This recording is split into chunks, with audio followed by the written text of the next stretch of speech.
정치평론가 이강윤의 오늘.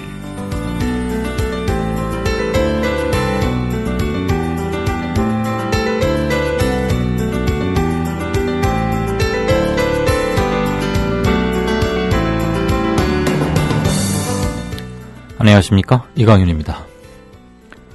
1월 26일 화요일 시작합니다. 꼭 엘리트만이 아닌 평범한 시민들과 함께 희망을 말하고 싶습니다.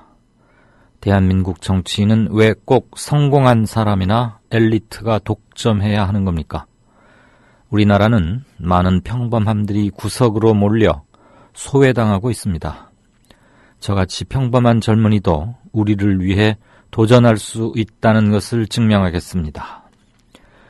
부의 대물림뿐 아니라 가난도 대물림되는 헬조선. 청년과 청소년들이 단단해야 직접적으로 부모 세대와 노년 세대의 삶도 지킬 수 있습니다. 박근혜 정부의 정책 실패와 불통을 막아 세워야 합니다. 오는 4.13 총선에 안철수 의원이 현역 국회의원으로 있는 서울 노원병에 출마하겠다고 나선 더불어민주당의 젊은 정치인이죠. 이동학 씨의 출마의 변 일부입니다. 그는 이른바 좋은 대학을 나오지도 많이 공부하지도 이른바 무슨 사자라거나 흔히들 얘기하는 출세 또는 성공과는 좀 거리가 있습니다. 그렇지만 정치가 그런 사람에 의해서 독점되어서도 안 된다는 것을 본인의 삶이 명확히 증거하고 있는 사람이기도 합니다. 그의 선전을 기원합니다. 비단 개인 이동학의 선전을 말하는 게 아니라 이동학 같은 사람들, 그런 사람들, 보통 사람들의 선전을 기원합니다. 그런 사람이 많아져야, 그런 사람이 정치판에 공급되고 많은 목소리를 낼 수 있어야 사회가 다원화되고 치우쳐 있는 것을 바로잡을 수 있을 것입니다. 잠시 후 시작합니다. 곰바보와 함께하는 레드향. 16브릭스 달달하게 떠오르는 레드향. 곰바보.net에서 설 명절 예약 주문 판매 중입니다. 010-8936-4705 고당도 상품을 지향하는 곰바보.net에서 만나보세요. 설 명절 곰바보 레드향으로 감사의 뜻을 전해보세요. 010-8936-4705 010-8936-4705 지금 바로 전화주세요. 대한민국 투어. 우리 국민TV 남덕수 조합원님께서 운영하시는 이 대한민국 투어. 이분이 그 20년 경력의 베테랑입니다. 이분의 어떤 경험을 여러분께서는 그냥 버스에 앉아가지고 다 빼먹는 거예요. 20년 동안 쌓아둔 그 빅데이터. 그렇죠. 버스가 이제 28인승 최고급 리무진 버스도 있고 45인승 좀 더 많은 분들이 타실 수 있는 이런 버스도 있으니까 고급진 여행도 바로 남덕수 조합원님과 함께라면 가능하다. 문의 전화는요 1599-2686번입니다. 1599-2686. 버스 여행하면 2686이 딱 생각이 나네요 벌써. 1599-2686번 아니면 네이버나 다음 같은 그 검색창에서 대한민국 투어 이렇게 검색하셔도 되고요. 그리고 웹사이트 대한민국 투어 한글로 쓰시면 됩니다. 대한민국 투어.kr 이렇게 검색하셔도 언제든 들어가실 수 있으니까 우리나라 국내 여행들도 많이 애용하시기 바라겠습니다. 대한민국 투어였습니다. 네, 5시 5분 49초 됐습니다. 뉴스 브리핑 받으시죠? 김일아 아나운서 어서 오십시오. 안녕하십니까? 안녕하세요. 김무성 새누리당 대표가 최경환 의원은 정권의 막강한 실력자이고 우리는 지금 대화가 잘 통하고 있다. 걱정들 마시라. 이런 얘기했어요. 네, 그렇습니다. 김무성 새누리당 대표는 최근 당에 복귀한 최경환 의원에 대해 이 정권의 막강한 실력자라며 최 의원과 많은 대화를 통해 서로 의견을 조율하겠다고 말했습니다. 김 대표는 이날 대한상공회의소 중장기 경제 어젠다 전략회의에 참석한 뒤 총선을 앞두고 제기된 최경환 역할론에 대한 기자들의 질문에 동의한다면서 이렇게 말했습니다. 김 대표는 최근 친박계가 이를 내세워 김무성 흔들기를 하고 있다는 세간의 지적에 대해 그렇지 않다. 최 의원과 대화가 잘 통하는 사이라고 일축했습니다. 네.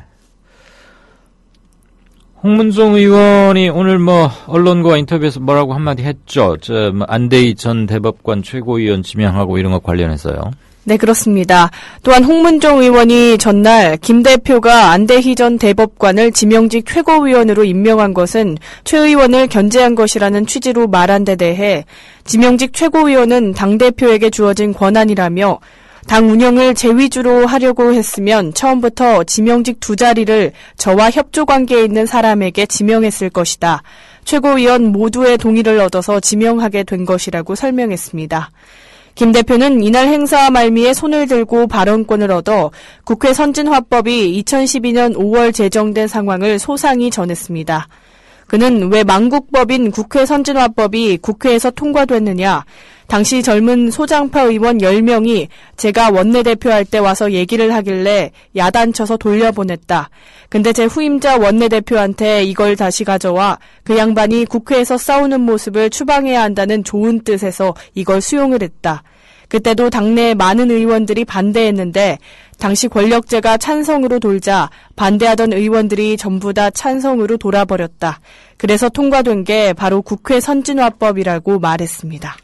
네, 지금 야당 사정이 하루 다르게 자꾸 뉴스가 나오고는 있습니다만 여당인 새누리당 내의 내홍과 균열, 갈등 조짐도 만만치가 않죠. 조만간 수면 위로 올라오면서 커다란 파열음이 나오지 않을까 예상이 됩니다. 자, 더불어민주당의 김종인 선대위원장 겸 비대위원장. 이번 4월 총선에서 110석은 넘어야 총선에서 이겼다는 평가가 나올 수 있지 않겠느냐. 이런 요지로 발을 했죠. 네, 그렇습니다. 더불어민주당 김종인 선거대책위원장은 오늘 승패의 기준이라는 것은 최소한 현재 의석 이상은 당선돼야 승리라고 할 수 있지 않겠느냐며 총선 승리 기준으로 현재 의석 110석 플러스 알파를 제시했습니다. 김 위원장은 오늘 오전 TBS 라디오 열린 아침 김만음입니다에 출연해 승패의 기준이 어떻게 되느냐라는 사회자의 질문에 이같이 답했습니다. 김 위원장은 현재 110석이 조금 넘는 것 같던데 탈당한 분들도 있으니 그 이상은 돼야겠다며 현재보다는 한 석이라도 많아야 책임론을 피할 수 있을 것이라고 본다고 강조했습니다. 그러면서 소망사항은 과반수 달성하는 것이 소망이겠다면서도 그러나 그것은 선거 결과에 달려있는 거니까 사전적으로 그런 이야기를 할 수는 없다고 신중한 입장을 나타냈습니다. 네. 그는 사퇴 후 문재인 대표의 역할론과 관련해 문 대표는 이제 백의종군할 수밖에 없다. 문 대표의 소망은 다음 대선에서 후보가 될 수 있느냐다라며 그러기 위해서는 이번 총선에 어떤 형태로든지 총력을 다해서 책임론이 나오지 않도록 이번 선거에서 열심히 뛰어야 한다고 말했습니다. 네, 한편 문재인, 심상정 두 대표가 추진하고 있는 선거 연대에 대해서는 김 위원장 뭐라고 답했습니까? 김 위원장은 문 대표가 정의당 심 대표와 큰 틀에서의 연대 방침에 합의한 것과 관련해 구체적으로 뭐가 이루어졌다고 생각하지는 않는다라며 회의적인 입장을 나타냈습니다. 김 위원장은 현 시점에서 연대를 논의할 상황은 아니라는 것이냐는 사회자의 질문에 그렇다라고 답했습니다. 그러면서 민주당은 민주당 나름대로 지향하는 바가 있고 정의당은 정의당 나름대로 자기들의 가치를 가지고 앞으로 나올 것이다. 그것을 합해서 뭐가 공동으로 이루어진다고는 생각하지 않는다고 지적했습니다. 김 위원장은 혁신위원회의 하위 20% 공천 배제안과 관련해 탈당파를 제외하고 내가 보기에 남아있는 사람들에게도 적용될 수밖에 없다며 추가 물갈이 가능성을 시사했습니다. 네. 어제 전격 통합을 발표한 안철수, 천정배 두 세력. 동거인데 아주 불안한 동거가 아니겠느냐. 일테면 호남 공천권을 누가 행사하느냐. 또는 당의 대표는 누가 맡느냐. 이런 것들에서 상당히 불투명한 전망들이 나오고 있죠. 네, 그렇습니다. 안철수 의원의 국민의당과 천정배 의원의 국민회의가 통합의 신호탄을 쏘아 올렸지만 앞으로 갈 길이 순탄치만은 않을 것이라는 평가가 나오고 있습니다. 내달 2일 통합 창당대회를 마치면 일단 통합은 되겠지만 이후 공천룰 문제, 호남 의원 물갈이, 당대표 선출, 당 정체성 설정 등 곳곳에 갈등의 뇌관이 수두룩하기 때문입니다. 주승용 원내대표는 오늘 CBS 라디오 인터뷰에서 호남 지역 다선 의원이라고 해서 무조건 물갈이하는 것은 안 된다고 말했습니다. 이는 호남 의원들의 국민의당 합류에 대해 정치개혁에 어긋난다고 비판한 천정배 의원의 주장을 반박한 것으로 해석됐습니다. 국민의당 의원들이 최근 기득권 포기 및 당내 후보 경선 참여를 선언한 것도 천 의원의 현역 물갈이론에 대응하기 위한 것이라는 분석이 있습니다. 지금은 양측이 자제심을 발휘하고 있어 아직 충돌은 없지만 창당 이후 공천룰에 대한 논의가 본격화하면 결국 양측의 갈등이 폭발할 것이라는 관측도 제기되고 있습니다. 또한 통합정당의 대표직도 논란의 요소 중 하나입니다. 한상진 공동창당준비위원장이 전날 공개회의석상에서 사실상 안철수 대표론을 제기했으나 현역 의원 중에서는 안철수 사당화 우려를 제기하며 천정배 역할론에 주목하는 분위기가 감지되고 있습니다. 네, 당 정체성과 당직 인선, 누구를 어느 자리에 쓰느냐 이런 것도 상당한 갈등 요소가 되겠죠. 네, 그렇습니다. 아울러 창당이 임박한 탓에 잠복해 있는 인선 갈등이 창당 후 당 조직의 체계를 잡아가면서 본격적으로 수면 위로 드러날 것이라는 예상도 나오고 있습니다. 중도 노선을 지향하는 안 의원과 진보 성향인 천 의원 간 당 정체성을 놓고 유기적으로 결합할 수 있겠느냐는 의문도 제기되고 있습니다. 양측은 헌법적 가치와 민주개혁적 비전, 합리적인 중도개혁 인사의 참여로 원칙적인 절충점을 찾았지만 강론에서는 입장차가 드러날 수밖에 없지 않겠느냐는 관측입니다. 네. 여기에 진보 성향이 더욱 뚜렷한 정동영 전 의원까지 통합될 경우 당내 정체성 논란이 불가피하다는 지적이 있습니다. 또 총선 야권연대에 둘러싼 입장 차이, 이것도 지금 상당할 것으로 관측되죠? 네, 그렇습니다. 총선 야권연대를 둘러싼 입장 차이도 갈등의 불씨입니다. 안 의원은 신당 참여 시 3자 구도를 각오해야 한다고 하는 등 선거공학적 연대를 완강히 거부하고 있지만 천 의원은 새누리당의 어부지리를 줘선 안 된다며 수도권 중심의 연대를 주장하고 있기 때문입니다. 여기에 주 원내대표가 라디오 인터뷰에서 극히 제한적 부분에서는 연대도 불가피하다는 입장을 밝히면서 당내 논란이 점화될 조짐입니다. 이 같은 상황임에도 불구하고 양측이 구동존의의 결정을 내린 것은 호남 지역에서의 민심 위반을 막고 원내 교섭단체를 구성하는 것이 절박했기 때문인 것으로 풀이됩니다. 네, 더불어민주당의 문재인 대표. 내일 이제 대표직을 사퇴하는데 총선 끝까지 책임을 지지 못해서 아쉽다 이런 말을 오늘 했죠. 네, 그렇습니다. 더불어민주당 문재인 대표는 오늘 지도부 권한을 김종인 비대위에 이양, 인재영입 위원장직은 김상곤 전 혁신위원장에 넘기는 절차를 마치며 아쉬움을 드러냈습니다. 문 대표는 국회에서 열린 인재영입위원회 1차 회의에 참석해 내일이면 당 대표직을 내려놓는다며 이번 총선을 끝까지 책임지지 못한 부분에 대해 아쉬움이 있다고 말했습니다. 그는 아주 좋은 분들을 우리 당이 모셨고 우리 당 상승세가 시작되고 있어서 다행이라며 김종인 선대위원장이 총선 승리로 이끌 것이라고 확신한다고 밝혔습니다. 또 인재영입위원회는 정말 중요한 기구라며 그 자리를 제가 내려놓게 되지만 김상곤 위원장을 모셨고 좋은 분들께서 위원으로 함께해 주셨기 때문에 정말 든든하다고 덧붙였습니다. 네, 안철수 의원의 최측근 문병호 의원이 문재인 대표는 야당 역사상 최악의 대표다. 뭐 이런 혹평을 했어요. 네, 그렇습니다.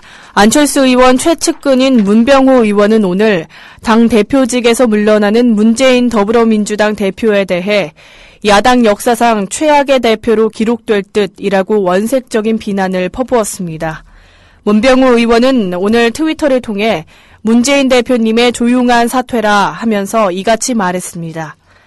이어 작금의 야당 사태에 대해 책임과 사과 표명은 한 줄 하시는 게 국민에 대한 도리 아닐까요? 라고 비아냥댄 뒤 근데 진짜 대표 물러나신 건가요? 최재성 의원 뒤에서 상황 노릇 안 하시려나? 라고 수렴청정 의혹을 제기하기도 했습니다. 네, 한편 천정배 의원이 더불어민주당 측에 광주 지역 공천권을 줄 것, 그리고 공동 비대위원장은 맡아야 되겠다. 그다음에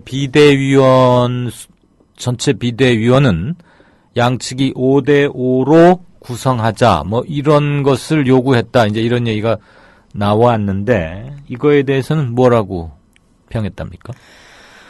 천정배 의원이 더불어민주당과 협상 과정에 광주공천 전부와 공동비대위원장, 비대위 5대5 구성을 요구했다는 더민주 주장에 대해서 더민주가 딱하네요. 천 의원께서 국민의당 간 게 그리 배 아프나요? 전공 과목인 재뿌리기, 꼼수에다 셀프 디스까지? 라면서 비대위원장 5대5 지분 맡아두거나 오히려 더민주가 제안하지 않았을까요? 오죽 명분 없으면 천 의원께서 다 팽개치셨을까라고 반발했습니다. 그는 이어 국민의당의 비판적인 정의당의 유시민 전 의원에 대해서도 유시민 전 의원께서는 국민의당을 격려해줘야 되는 것 아닌가요? 기성 양당 정치 타파하고 정치 혁신하자고 개혁당, 국민참여당 창당하신 것 맞죠? 라면서 내가 하면 로맨스, 남이 하면 스캔들이라고 비아냥댔습니다. 네, 언사들이 계속 좀 험해지는 걸로 봐서 선거가 가까이 오고 있다. 그다음에 전운이 감돌고 있다. 그런데 먼저 언사가 험해지는 쪽은 대개는 조금 좀 궁지에 몰릴 가능성이 있는 곳. 대개는 그렇죠. 자, 대통령이 뭐 서명해가지고 말이 많고 이게 과연 대통령이 할 역할인가, 뭐 올바른 건가, 이걸 굉장히 논란이 계속되고 있는데 이른바 경제입법 서명, 박근혜라는 이름만 가진 사람만 1000명이 넘는다면서요? 그래서 이거 진짜 이거 믿을만한 거냐? 이 서명 이거 개인 확인들 다 하고 하는 거냐? 이런 얘기 나오고 있죠. 네, 그렇습니다. 민생구하기 입법 촉구 1000만 서명운동에 참여한 온라인 서명자가 현재 20만 명을 넘어서는 등 빠르게 확산되고 있으나 중복 서명이 가능했던 것으로 밝혀져 신뢰성을 떨어뜨리고 있습니다. 온라인 서명은 대한상공회의소 홈페이지를 통해 진행되고 있으며 주요 포털 사이트 첫 화면에 있는 광고를 통해서도 접속됩니다. 이름과 소속, 주소를 기입하고 서명하기 버튼을 누르면 서명은 간단하게 완료됩니다. 그러나 숫자나 특수문자 등으로 이름만 변경하면 동일 IP 주소로도 다시 서명이 가능해 동일인이 중복 서명을 할 수 있습니다. 서명운동본부는 현재 인터넷 주소, 이름, 주소 등 3개가 일치한 것만 중복 서명으로 걸러내고 있습니다. 따라서 동일인이 IP나 이름만 바꾸면 중복 서명은 무한정으로 가능합니다. 대리 서명도 가능해 현재 박근혜 이름만 1000명에 이릅니다. 이러한 허점을 이용한 동일인이 지난 20일 박근혜 1, 박근혜 1000식으로 서명한 것입니다. 문제가 불거지자 서명운동본부는 시스템 보완을 거쳐 부정확한 이름으로 서명할 경우 사후 이를 걸러내 서명 참가 인원에서 제외하기로 했습니다. 또 고의로한 허위 서명에 대해선 경찰에 수사를 의뢰한다는 입장입니다. 네, 박근혜 1부터 박근혜 1000 뭐 이렇게 돼 있다 이 말이죠? 네, 그렇습니다. 그럼 대통령은 박근혜 몇이랍니까? 박근혜입니다. 아, 그래요? 저 독설로 유명한 진중권 교수, 국민의당이 아주 재밌어지는 것 같다. 안철수, 김한길, 천정배 이 세 사람들 이해가 크게 엇갈리는 거 아니냐 그러면서 한마디 무협지 같은 얘기를 아주 재미있게 오늘도 풀어놨다면서요? 네, 그렇습니다. 진중권 동양대 교수는 천정배의 국민의당 합류는 예상된 일입니다라며 새삼스러운 일이 아님을 지적했습니다. 진 교수는 오늘 트위터를 통해 이같이 말한 뒤 가격이란 수요가 클수록 올라가는 법, 더민주는 천정배가 안 와도 대세에 지장 없는 상황입니다. 특히 김종인 선대위장이 통합에 시큰둥했거든요. 그러니 몸이 다를 대로 다른 국민의당으로 갈 수밖에요. 라고 분석했습니다. 그는 이어 천정배가 더불어민주당 측에 5대5 지분을 요구한 것으로 보입니다. 덩치 큰 정당이 받기 힘든 조건이죠. 그걸 조정하는 과정에서 권력이 김종인 선대위로 넘어가면서 합류 논의가 무산된 듯합니다. 라면서 언론 보도를 거론한 뒤 반면 국민의당은 덩치가 작아 5대5라도 받을 수가 있죠라고 전망했습니다. 그는 앞으로가 재미있을 겁니다. 더민주의 주장에 따르면 천정배가 5대5 지분에 광주 전체의 공천권을 요구했답니다. 라면서 아마도 이와 비슷한 수준의 약속이 천정배와 국민의당 사이에 있었겠지요. 마침 현역 의원 물갈이는 마침 안철수도 바라는 바라고 지적했습니다. 네. 그는 이어 여기서 세 사람의 이해가 갈립니다. 김한길은 되도록 현역 의원들 다 공천 주려 하겠지요. 자신이 그 사람들의 맹주 역할을 하고 있으니 안철수와 천정배는 이들의 절반은 쳐낼 생각을 할 겁니다. 문제는 그 자리에 각자 자기 사람을 넣으려고 할 테고요. 라고 내다봤습니다. 네, 한 두어 달 후까지 지금 고언이 되다 보면서 했는데 결국은 과거 새정년 시절의 고질적 문제점들이 그대로 국민의당으로 이식됐다. 이런 주장이죠? 네, 그렇습니다. 그는 당대표 자리를 둘러싼 갈등과 관련해선 그나마 안철수 얼굴로 유지되는 당이니 실권은 김한길 천정배가 쥐어도 대표는 안철수 시켜줘야 할 겁니다. 주도권 놓고 힘겨루기는 해도 서로 그 정도의 판단은 하겠지요라고 전망했습니다. 그는 결론적으로 한마디로 과거 새정연의 고질적 문제들이 고스란히 국민의당으로 이식된 겁니다. 천정배가 국민의당으로 간 것이 더민주에게는 아쉽긴 하겠지만 그가 더민주로 왔다면 공천 지분 때문에 시끄러웠을 겁니다. 김종인과 대판 싸웠겠지요 라며 더민주에게 전화위복임을 강조했습니다. 그는 그러면서 정치라는 게 천정배는 원래 안철수 김한길이 내쳤습니다. 권은희 공천하자 탈당해 무소속으로 출마했는데 그때 신진을 위해 물러가라며 천정배 출마 반대 성명 냈던 사람들이 김동철, 김승남, 임내연, 황주홍 다 안철수당이 있습니다.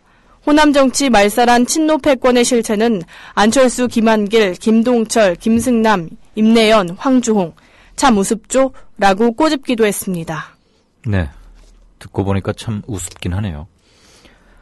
자, 인턴들 일 배우는 거니까 돈 좀 적게 받는 건 당연한 거고 야근이다, 휴일 근무다 이런 것들 그동안 막 시켜왔는데 앞으로 이렇게 하면은 처벌 세게 받는다면서요? 네, 그렇습니다. 정부와 새누리당은 오늘 최근 사회 문제가 되고 있는 이른바 열정페이 문제를 해결하기 위해 인턴 고용과 관련한 가이드라인을 마련해 시행하기로 했습니다. 또 체불임금을 원칙적으로 1개월 내에 받을 수 있도록 유도하되 관련 소송이 발생할 경우 근로자에 대한 법률 지원을 강화하고 사업자에 대해서는 임금 체불 컨설팅 서비스를 지원하기로 했습니다. 이와 함께 하도급 공사 가운데 3분의 1에 해당하는 공공발주 공사에서 직불금제를 올해부터 강력하게 시행하기로 했습니다. 우선 젊은이들의 열정을 빌미로 한 저임금 노동 문제인 열정페이 문제와 관련해 정부는 조만간 인턴 고용 가이드라인을 마련해 이를 가르친다는 빌미로 노동에 대한 대가를 지불하지 않을 경우 무조건 처벌하기로 하고 관계기관이 구체적인 처벌 규정을 내놓기로 했습니다. 네. 오늘 오후 2시 반쯤 서울 성수대교 인근에서 한강 유람선이 기울고 배 안으로 물이 막 밀려 들어오고 그래서 야 이것도 세월호처럼 어떻게 되는 거 아니냐 한때 좀 긴장들 했었죠? 네, 그렇습니다. 오늘 오후 2시 30분쯤 서울 광진구 성수대교 인근을 지나던 한강 유람선이 침수해 승객과 승무원 등 11명이 전원 구조됐습니다. 이 유람선은 이랜드 크루즈사의 125톤급 선박으로 기관실에서 누수가 발생해 관계 당국이 배수 작업을 하고 있습니다. 당시 외국인 관광객 5명을 포함한 6명의 승객과 승무원 5명 등 총 11명이 타고 있었습니다. 소방당국은 이들을 소방정으로 옮겨 태운 뒤 구조대 사무실로 이송했습니다. 현재 유람선은 배수 작업을 하면서 잠실 선착장으로 이동하고 있습니다. 네, 이 겨울에도 유람선이 다니는군요. 네, 지금까지 뉴스브리핑의 김일아 아나운서였습니다. 고맙습니다. 고맙습니다. 월간 다운로드 수 1000만, 팟캐스트계의 에이스, 국민 라디오가 광고주를 찾습니다. 직접 찾아서 선택해 듣는 방송, 청취 몰입도가 높은 방송, 지상파 케이블 광고와 차원이 다릅니다. 부담 없는 가격, 소비자의 열띤 반응, 전혀 다른 광고의 블루오션을 경험해 보십시오. 국민라디오 @gmail.com으로 문의해 주시면 상세히 안내해 드리겠습니다. 지금 여러분께서는 정치평론가 이강윤이 진행하는 이강윤의 오늘을 듣고 계십니다. 이강윤의 오늘은 팟캐스트 포털 팟빵에서 다시 들으실 수 있습니다. 의견과 건의가 있으시면 게시판에 남겨주세요. 네, 경제 뉴스 브리핑 들으시겠습니다. 한국경제TV 이인철 기자, 안녕하십니까? 예, 안녕하세요. 우리나라 작년 경제 성장률이 예상대로 3%를 밑돌면서 최근 3년 동안 가장 낮은 수준으로 떨어졌다, 이거죠? 그렇습니다. 이제 성장률 3%에서 점점 멀어지고 있습니다. 네. 오늘 한국은행에 따르면 지난해 이제 연간 실질 성장률은 2.6% 성장에 그쳤습니다. 당초 정부는 3%대 달성 가능하다라고 얘기했죠. 그런데 성장이 일단 실패를 했고요. 지난 2012년 이후 3년 만에 가장 낮습니다. 사실 지난해 돌이켜보면 한국은행은 2차례 금리 내렸고요. 또 정부가 한 11조 원 넘는 추경까지 했죠. 그러나 이제 수출이 문제였습니다. 수출 부진이 예상보다 심각했는데요. 네. 특히 지난해 4분기 성장률만을 놓고 보면 전기 대비 0.6% 성장에 그쳤습니다. 결정적으로 연간 성장률을 끌어내렸는데요. 장기적인 이제 성장률 추이를 보게 되면 지난 2011년부터 5년 연속 2에서 3%대 성장, 저성장이 고착화되고 있다라는 겁니다. 예.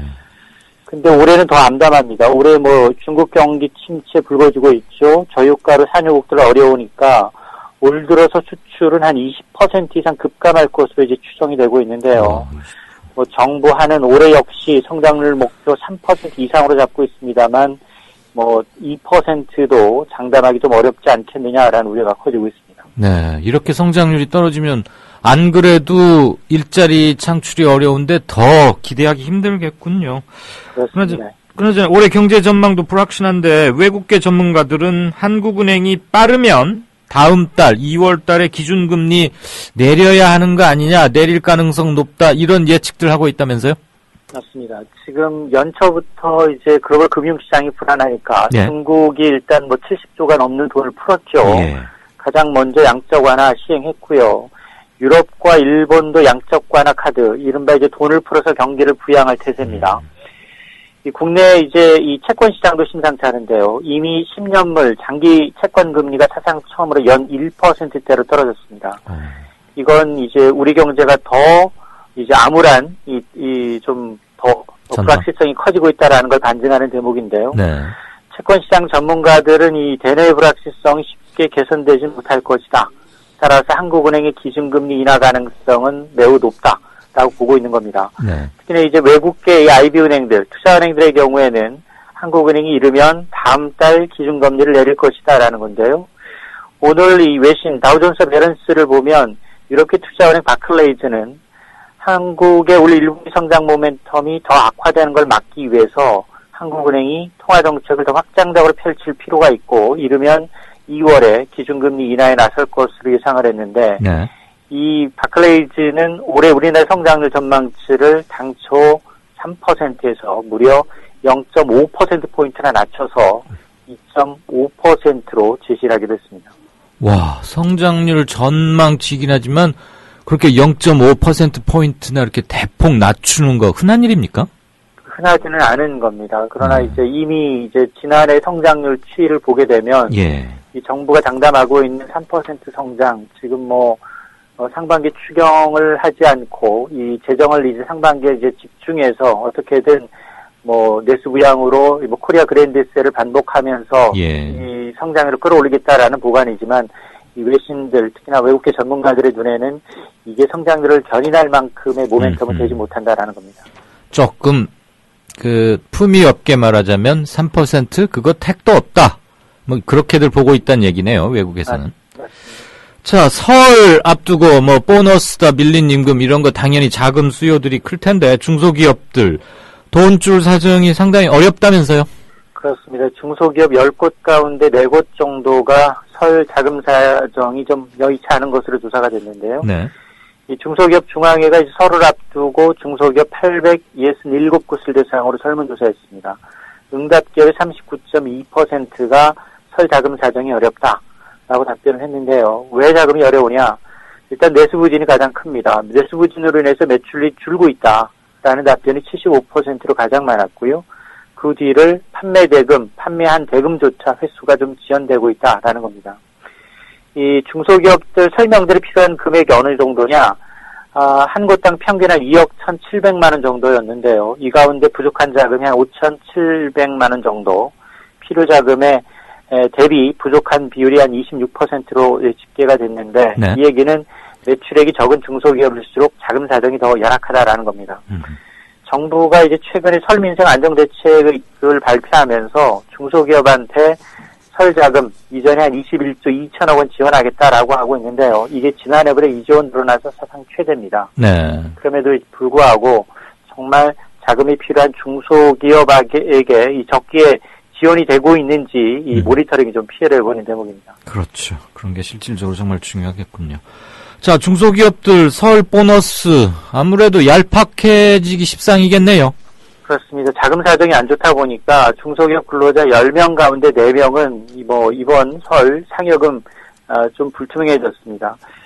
이 사실 같은 조사에서 올 설 상여금 지급할 계획 있는 업체를 묻는 답변에 62.6%만 이 설 상여금을 지급할 것이다라는 건데요. 네.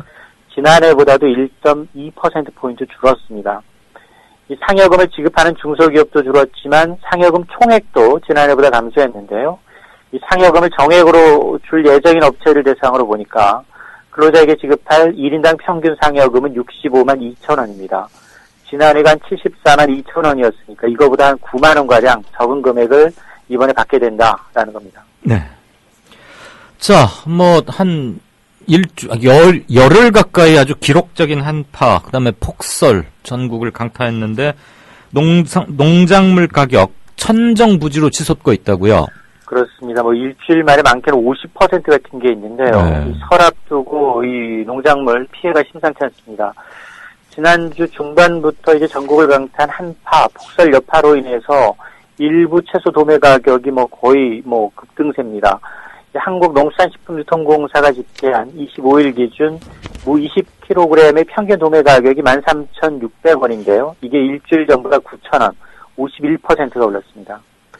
같은 기간 배추, 양배추가 각각 30% 이상 올랐고요. 예. 대파 쪽파는 20% 내외로 급등했습니다.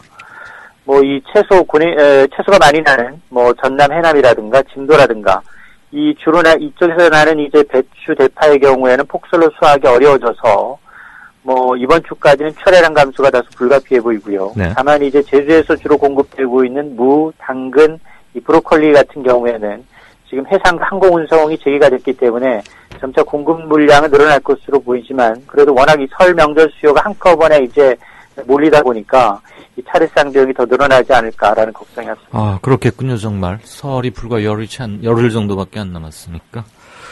네, 잘 들었습니다. 지금까지 경제뉴스 브리핑 한국경제TV 이인철 기자였습니다. 고맙습니다. 네, 감사합니다.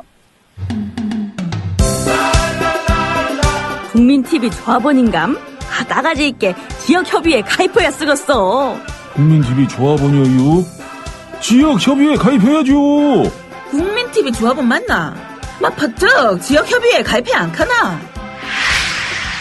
국민TV 조합원에 가입하고 조합비를 내고 국민라디오와 국민TV를 시청한다고 조합원으로서의 만족이 전부냐?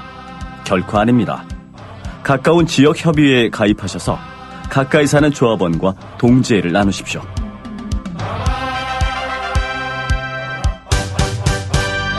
자세한 가입 안내는 미디어 협동조합 홈페이지 지역협의회 게시판을 참고하시면 됩니다. 이강윤의 오늘, 이제는 정가 산책으로 함께합니다. 정치권 동향 생생하게 풀어드릴 분은요. 네, 최혜원 평론가 안녕하세요. 예, 안녕하십니까, 최혜원입니다. 네.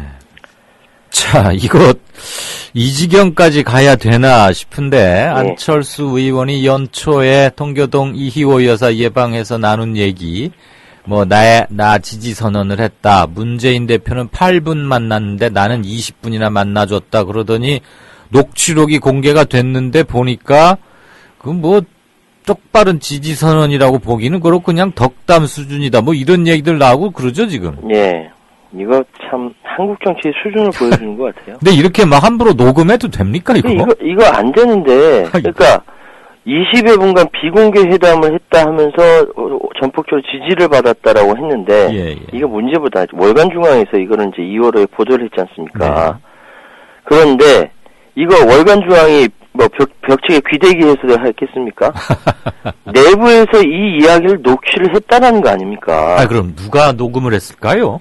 글쎄요. 안철수 의원이 녹음했을까요? 같이 배석했던 사람이 녹음했을까요? 아무튼 이희호 여사 측에서 그걸 굳이 녹음할 이유는 그럴 이유는 없죠. 네. 이건 뭐 천상 그 안철수 의원 측에서 녹음을 했다라는 이야기밖에 안 되고 그런 식의 정치를 하나?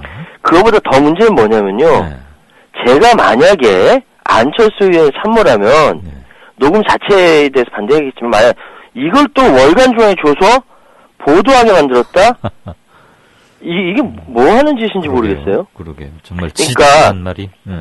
정확히 말씀드리면 제가 나중에 이제 이거 같이 연결해서 뒤에 거랑 같이 연결해서 이야기를 할 건데요. 네. 정당이 이 그 시스템, 그 정책 이걸로 정치를 하는 것이 아니라 사람 중심으로 정치를 하니까 이런 일이 벌어지는 거죠. 예를 들어서 YS가 3당 야합하기 전에 부산을 근거지로 야당을 하고 있었는데 여권을 넘어가 보니까 홀라당 다 그 YS 지지하면서 넘어간 거 아닙니까? 그렇죠. 정당은 정책과 시스템으로 구성되고 그것이 조직적으로 공유한 사람들이 같이 이렇게 움직여져야 되는데 이건 사람 중심, 뭐 권위 있는 사람이 당신을 지지합니다라고 하면 따라갔던 과거 행태들을 그대로 답습하는 이런 것인데 이런다고 또 이게 사람들이 이게 지지합니까? 이게 말도 안 되는 소리인데 이렇게 된 것이 참 우습다. 뭐 이 정도밖에 표현을 못 하겠어요. 그러니까 꼭 건강하셔서 내년 대통령 선거에서 꼭 정권 교체하겠습니다. 그리고 저 정권 교체가 되도록 미랄이 되겠다. 이거 자기가 미랄이 되겠다는 거거든요. 자기가 대통령 하겠다는 소리 아니에요. 이거 미랄이 되겠다는 마음입니다라고 얘기해서 이호 여사가 꼭 그렇게 하세요. 제가 우리 이제 이강현 선생님께 새해 이제 인사 갔습니다. 네. 저 올해 방송 열심히 해가지고 바른 언론 세웠는데 노력하겠습니다. 이강현 선생 저한테 그래 우리 최 선생 열심히 잘 하세요. 네. 이거 뭐가 다릅니까? 그렇죠. 다 덕담 다 그렇게 하잖아요. 얼굴 앞에서 보면 분열하지 말고 정책은 이거 세우고 이런 얘기 합니까? 이걸 이렇게 한국의 대표적인 정당 뭐 아직 창당을 안 했으니까 하겠다는 사람이 이걸 또 언론에 나가도록 만들었다 이 자체가 참 이해도 안 되고요. 왜 한국 정치에 이 정도 수준밖에 안 되는지 야당 수준이 이 정도밖에 안 되니까 국민들이 지지를 안 하죠. 예. 이거 원래 걸리는 건데 동의 받지 않고 녹음한 거를 공개까지 했다? 이 부분은 이제 근데 굳이 이호 여사 측에서 뭐 문제 삼지는 거기까지는 안 가려고 하겠지만 미천이 다 드러났다. 이렇게 볼 수 있겠네요. 자, 이철희, 오성규, 김홍걸 이런 사람들 최근에 영입됐다고 더민주당에서 공개한 사람들인데 엄밀히 말해서 복당 아닙니까? 그렇죠. 복당. 네. 자, 지난 24일 날 김대중 전 대통령 3남 김홍걸 씨가 입당 기자회견을 했어요. 그러면서 문재인 대표는 여기에 대해서 우리 당의 정통성과 정신을 재확인하는 중요한 계기다라고 이야기를 했습니다. 이러면서 이제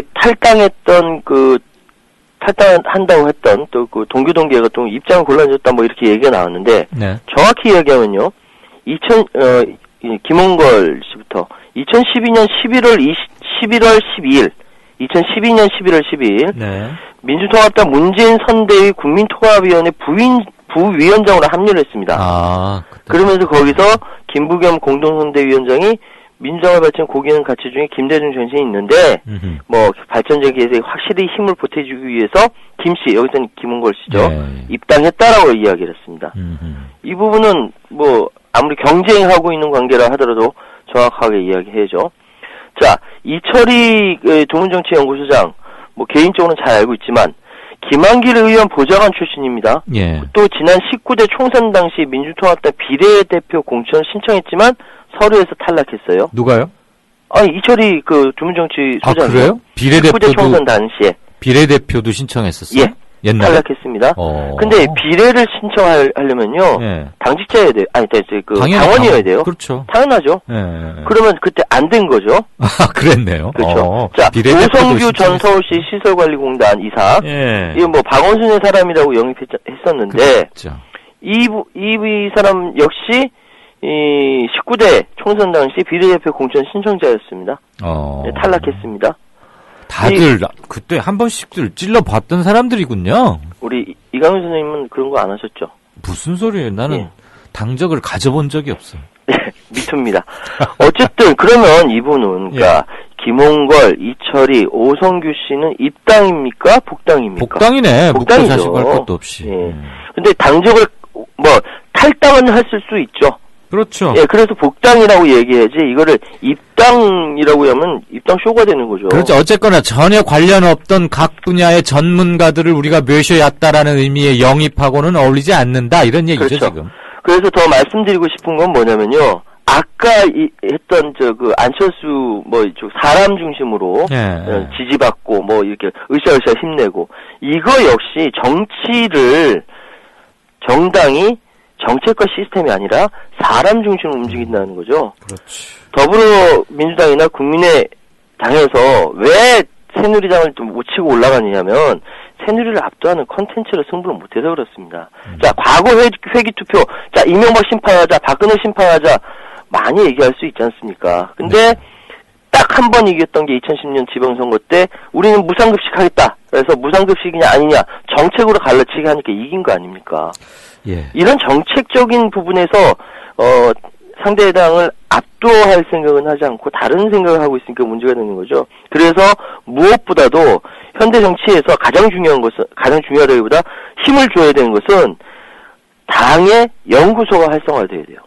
당의 연구소가 활성화해서 여기서 당의 정체성에 맞는 정책이 나오고 그 정책과 공약이 나오고 지역에 맞도록 연구해서 또다시 연구물이 다시 제출되고 이것을 다시 당원들을 또 교육시키고 선순환 구조를 갖추자. 그럼요. 이렇게 돼야지 발전하는 거지. 선거 때만 우르르 몰렸다가 다시 개치면 졌나봐 우리는 안 되나봐 흩어졌다가 이러니까 야당이 힘이 없는 거죠. 그런데 알겠습니다. 새누리당은 실제로 그렇지 않거든요. 지속적인 커뮤니케이션이 있습니다. 그리고 여의도 연구소라는 막강한 연구소가 있고요. 네. 그래서 이런 거 보면은 새누리당에 영입했다고 밝힌 6명의 종편 다 출연자들. 네. 그 사람들 중에서도 실은 2명은 이미 새누리당 이미 당원이죠. 네, 갖고 있었대요. 예. 거기나 여기나 울거먹기 쇼 하기는 비슷했네요. 사골국물도 아니고요. 이렇게 하면 한국 정치는 다 똑같이 수준 떨어지는 거고 알겠습니다. 국민들은 더 이제 불신하게 되는 것이고요. 그 야당 정치 불신이 심해지면 야당이 불리해요. 알겠습니다. 예. 그렇죠. 정치 혐오증이 커서 투표를 안 하게 되니까. 기권자들이 늘어날 테니까 그럼요. 고정적 지지층을 좀 더 많이 갖고 있는 보수 수구 세력들에게 좀 유리한 구도가 형성이 되겠죠. 그렇습니다. 네. 김홍걸, 이철이, 오성규 등은 입당이라기보단 복당이다 이러는 거고 안철수 의원 측에서 아무래도 녹음한 것 같은데 그거 말이 되느냐 오늘 2가지 짚으셨습니다. 바보들이다라고 전해주십시오. 바보들이다. 예. 직접 전하세요. 예. 잘 들었습니다. 감사합니다. 박 대통령은 재치 있는 유머로 주변 사람들을 안심시키며 분위기를 바꾸었습니다. 아유, 공해야 공해. 아니 기사님 뉴스 듣다 왜 라디오를 끄세요? 대통령 동정 연예인 스캔들 동물 날씨 얘기뿐이에요. 어디 뉴스가 뉴스다워야지요. 그럼 기사님 안목에서 뉴스다운 뉴스는 뭔가요? 4대강 만든다고 하더니 죽을 4차 4대강 만들었고 나라님이 자원 외교한다며 혈세를 펑펑 써댔고 똥별들이 무기 팔아서 뒷돈 챙기고 나라가 개판 5분 전이 됐는데 이런 건 뉴스에 안 나오잖아. 뭐가 뉴스겠어요? 자고로 뉴스라는 거는 권력이 뭔지 알려주고 그 권력을 바르게 이끄는 거 아니겠습니까? 왜 이럴까요? 그게 다 권력자한테 장악당한 거죠. 기사님, 그래서 이런 세상, 이런 뉴스를 바꾸자고 해서 등장한 협동조합이 있잖아요. 네? 협동조합이요? 조합원이 사주라서 조합원 뜻에 어긋나는 뉴스를 만들 수 없는 그런 방송이에요. 오! 아니 거기가 바로 미디어 협동조합입니다. 욕하고 한숨 쉬는 것으로 그치지 말고 함께 희망을 만들어요. 미디어 협동조합 홈페이지 국민.tv 또는 서울전화 3144-0933으로 문의하세요. 제주 문옥양 노지 한라봉 판매합니다. 여수 돌산 갓김치 팔아요. 안동 산골에 맛있는 사과를 소개합니다. 거금도에서 직접 키운 전복을 직거래로 가져가십시오. 속리산 문장대 아래 청정지역에서 재배한 콩으로 만든 청국장 맛보세요. 거창 민들레 사과 어떠세요? 광천 특산품 광천김 끝내줍니다. 정직하고도 유익한 특산품 멀리서 찾지 마세요. 지금 국민TV 홈페이지 홍보마당 사업 홍보 게시판에 펼쳐 있습니다. 파실 분 사실 분 함께 어우러진 행복한 상생의 장 여러분을 초대합니다. 국민.tv 홍보마당 사업 홍보 게시판 지금 들러주세요.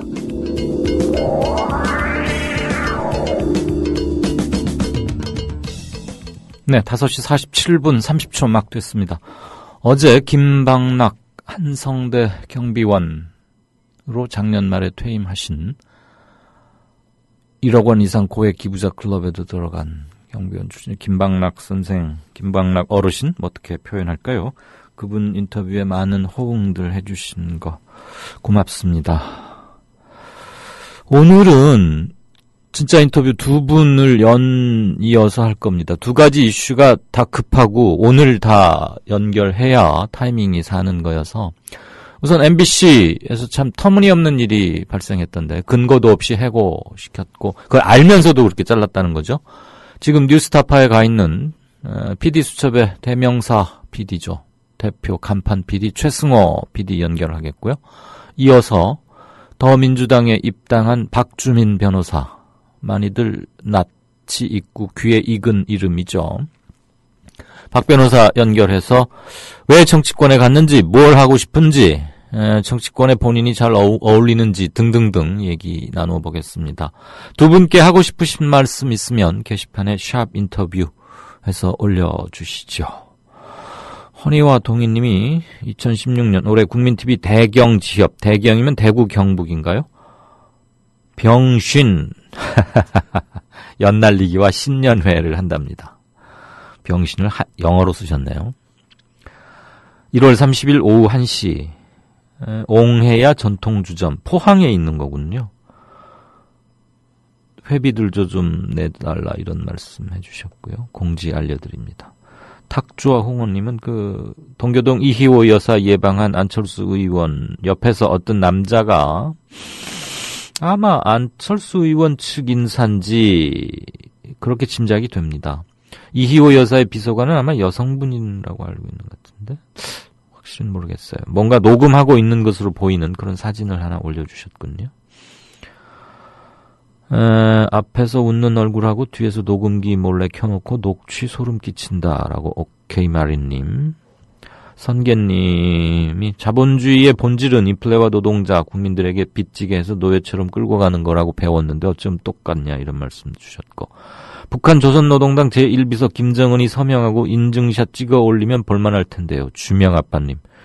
예, 확실합니다. 오늘의 댓글. 자, 나머지 인사 주신 분들, 글 남겨주신 분들 대단히 감사합니다. 조금 이따 짬이 나면 소개하기로 하고요. 일단 진짜 인터뷰 2편 연속 시작하겠습니다. 월간 다운로드 수 1000만 팟캐스트계의 에이스 국민 라디오가 광고주를 찾습니다. 직접 찾아서 선택해 듣는 방송, 청취 몰입도가 높은 방송, 지상파 케이블 광고와 차원이 다릅니다. 부담 없는 가격, 소비자의 열띤 반응, 전혀 다른 광고의 블루오션을 경험해 보십시오. 국민라디오 @gmail.com으로 문의해 주시면 상세히 안내해 드리겠습니다.